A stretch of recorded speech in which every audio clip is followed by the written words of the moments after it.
एक आदमी ऑफिस में अचानक एक डरावने सपने से जाग गया। उसे अभी अभी देखा हुआ सपना साफ याद था। शादी की तीसरी सालगिरह की रात वह पत्नी के लिए तोहफा लेकर घर लौट रहा था। जैसे ही दरवाजा खोलने वाला था, पत्नी अचानक ऊपर से कूद गई। उसके चेहरे पर एक अजीब सी संतुष्ट मुस्कान थी और आखिरकार वह उसकी बाहों में दम तोड़ देती है। सपना इतना भयानक था कि वह पसीने से तर हो गया। उसने मोबाइल देखा।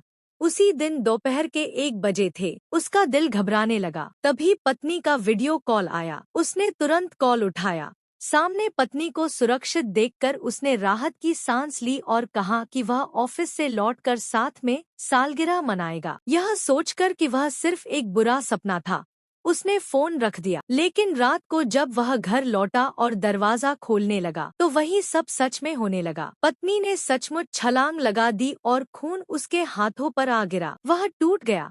समझ नहीं पा रहा था कि पत्नी ने ऐसा क्यों किया। तभी सब कुछ फिर बदल गया। वह दोबारा ऑफिस में जागा।